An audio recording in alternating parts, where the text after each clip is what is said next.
kitchen. We are going to do the first YouTube video today where I'm going to show you some of my cooking that I like to do. So cooking's my favorite thing in the world. I love to cook.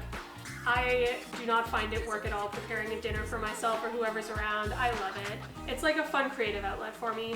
So today I wanted to walk you through one of my experiments. So I'm going to show you how to make my favorite cocktail in the world, which is the Espresso Martini. We've got Valentine's Day coming up in just a few days, and this drink is perfect for, I would say, your post-dinner or even your pre-dinner cocktail. But I definitely say post-dinner because it's got a nice little sweetness to it, so it's almost like a little dessert. Plus it gives you that little bit of caffeine energy to enjoy your date for longer. Enjoy Valentine's Day, you know? So today, I'm gonna show you how I make my Espresso Martini, and the most simple way to do that is just with three main ingredients. So first you need about an ounce of vodka, a shot of vodka. Second, you need a shot of espresso. If you don't have access to espresso, then I definitely recommend just brewing a couple of ounces of really strong coffee. It will do the trick. Obviously, espresso's better. If you don't have an espresso machine yet, I will link it down in the description, the espresso machine that I have. That is amazing. And if you're looking for any of the things that I use in this video today, you can find links for all of those in the description below. Highly recommend all of the equipment that I use. I would never recommend anything that I didn't enjoy. Once you have your espresso or your strongly brewed coffee, then you need a bit of coffee liqueur, so about an ounce as well. So it's about 1 part per each. I personally really like to use Kahlua. I've also had espresso martinis done with Bailey's or more locally made coffee liqueurs that I've gotten from local distilleries. But today I thought it'd be really fun to make my own Kahlua. I have never done this before and I'm very excited to try it, and if it works out I will link the recipe in my blog, which there's a link to just below. It's stefbeyond.com. And I'm going to be doing this. There's a couple of different ways you can do it, but the method I'm going to use today is actually with the sous vide. So if you've been wondering what this weird little contraption is on my table here, this is a sous vide. So if you've never used a sous vide before, it's this weird little contraption. It kind of looks like a giant needle, I guess. But it's a very modern cooking tool, and my boyfriend actually picked us up one of these a couple of years ago, and since then we've gifted one to my dad, we've gifted it to aunts and uncles, and everyone just loves them. Because what it does is it uses a water bath, and you vacuum seal whatever you want to cook, so whether it be a steak or chicken, or for example today I'm going to do it with alcohol. You vacuum seal it and then you put it in a water bath and you stick this in and it circulates the water around to cook it. So I'm using the Anova sous vide. I would say that this is probably one of the best brands you can get. There's a couple other ones on the market right now, but Anova's kind of the cream of the crop. They also have a couple of different products, so if you have a bigger budget and you want the really fancy stuff, you can get it, but they also have some that are a little bit less expensive. Regardless, it is a bit pricier than I think most people like to spend on like little kitchen gadgets, but honestly, this has paid for itself time and time again. On top of that, we've had it for years and we haven't had any problems with it breaking, needing to replace anything, so it's great. I will also have a link down below to this exact Anova sous vide machine if you want to try it out. Okay, so I have all of my ingredients here measured out. So I've got about 3/4 of a bottle of vodka. The only reason I'm doing this is just because that's what I had in my cupboard. And so I've got about 16 ounces of vodka here, just a little bit more because I finished off the bottle. I've got my bourbon vanilla bean paste. You can use real vanilla bean pods, but this is just what I had, so I'm going to use that as well. I've got 1.5 cups of sugar. So I've brewed myself about 6 cups, or about like 25 ounces worth of coffee. So it seems like the general rule of thumb is you want to do just a bit more coffee than you have vodka. I would say if you're doing a full bottle of vodka, you want about 35 ounces of coffee. This is about 16, so I have 25. You get the gist. So I'm very excited. We're going to mix these all up. I'm going to throw it in the sous vide and we'll see if it turns out. Okay, so before you get started on even mixing together your ingredients, you want to set up your sous vide. So you want to fill it up high enough so that the wand is about half submerged. I believe on most of them there is a minimum water line. If the water ever drops below the minimum water line, this will just turn off. So you have to be really aware of that, especially if you're doing cooks. I've done stuff for over 24 hours, and I have this handy lid for my little sous vide container, and it keeps the water from completely evaporating out, which makes it so that it doesn't just turn off randomly. But I have had it where it has, because I've left the lid off and it all evaporated to the point where it was too far down and it shut off and ruined my cooking. So you want to be very careful about that. Make sure the water's filled up enough. If you're using it for more than an hour or so, you want to put the lid on. But otherwise, you want to make sure that this gets up to the right temperature before you put anything in the water bath. So right now, I need it to be at about 145 Fahrenheit. It's sitting at about 123. So probably by the time I finish mixing my ingredients together, it should be up high enough. This is also an alcohol infusion, so it's not a big deal if it's a little under temperature for a few minutes. Whereas with meat, especially things like poultry, you want it to be up at that temperature immediately. So when it comes to making alcohol extractions, the temperature really matters because you want to make sure that it's not too low that it takes a really long time, but you also don't want it to be too high that it starts to burn the alcohol. Luckily with sous vide, because it's all in a container and it's sealed, you actually won't have the alcohol evaporate like you do if you have it boiling on the stovetop. But that being said, you still don't want it to get too high at the risk of it burning. Alcohol boils off at about 172 degrees Fahrenheit, and that means that anything above that, you do run a risk of it affecting the flavor of the infusion that you're doing.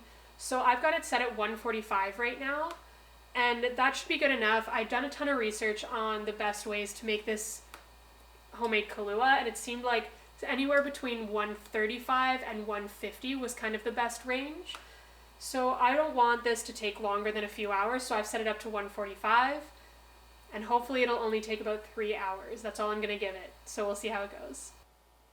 Okay, so my sous vide is warming up, and now it's time to mix all these ingredients together. So like I said, I've got about 6 cups of coffee, about 16 ounces of vodka, a cup and a half of sugar, and I'm gonna put in just probably about a half a teaspoon worth of this vanilla bean powder, if that. I'll show you when I get to it.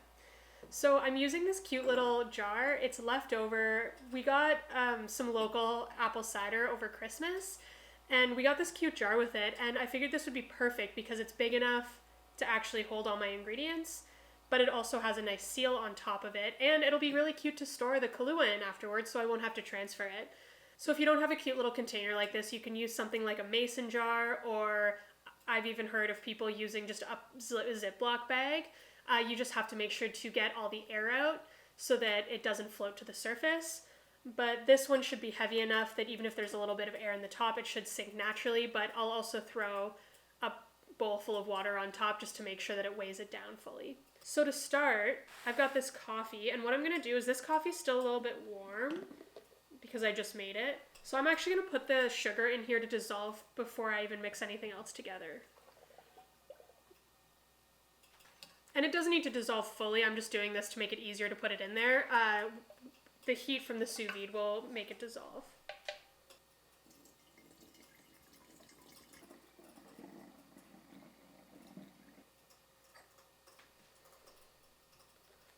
All right, coffee and sugar in. Now I'm going to pour my vodka in here.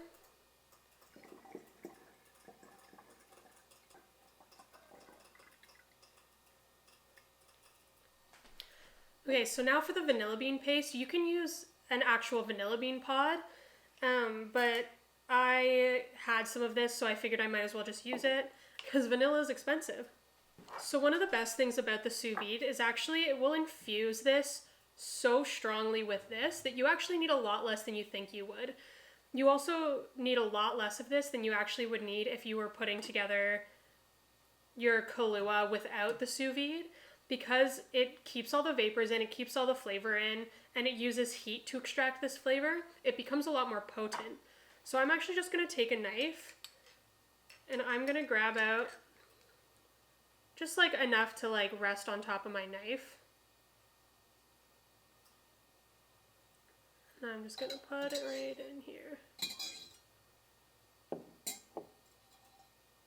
So again, I would say that that's maybe total a quarter of a teaspoon.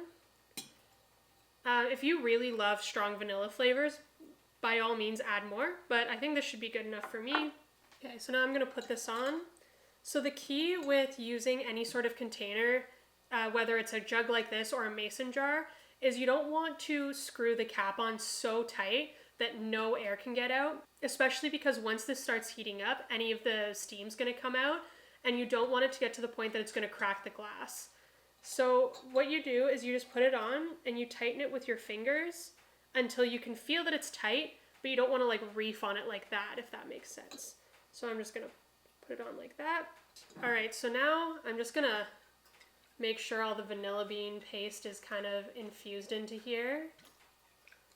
All right, we're good to put it in the sous vide.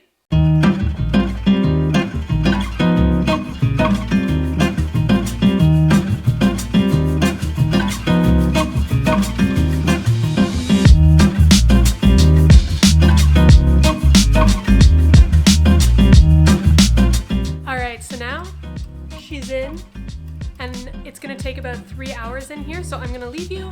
I'll be back in 3 hours, and we're gonna turn this into a delicious espresso martini.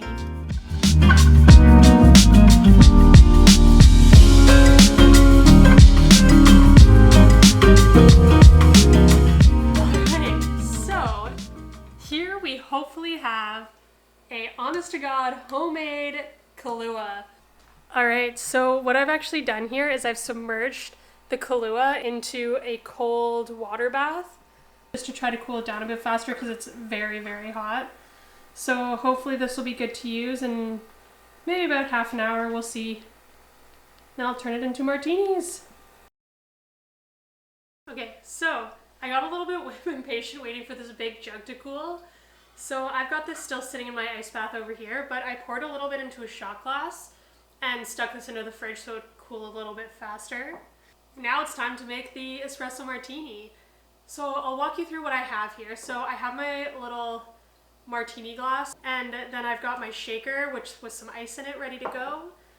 Then I have a little extra decoration. So I made some dulce de leche last week for cheesecake, and I made this also in my sous vide. Again, I think I mentioned this earlier that I'll put the recipe link that I used for this just in the description below. It's super easy. You basically just cook a can of sweetened condensed milk in the sous vide for 12 hours. I have just a little bit of this left that I'm going to use to kind of line the glass to give it a little bit of an extra kind of fancy edge to it for Valentine's Day. And then after that I have my 3 key ingredients. So again, at the beginning of the video I told you that an espresso martini is made from 3 key ingredients. We've got the espresso, which I just made a shot of that in my machine just over there.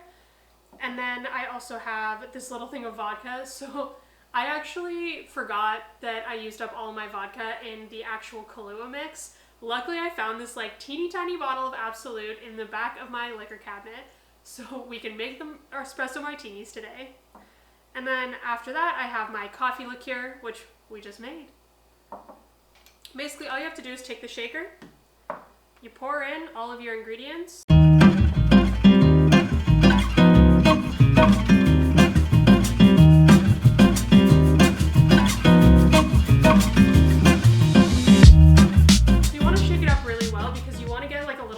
Frothiness in it.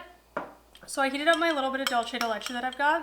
So I'm just going to take it with a spoon and I'm going to drizzle some around. If you have like a handy squeeze bottle or something for this, probably be a lot easier, but I'm using what I got. Alright, so I'll take my frothed up mix, and I'm just going to strain the ice out of it right into this glass here. And also get it all over my table. Shall we do a live taste test and tell you what the verdict is?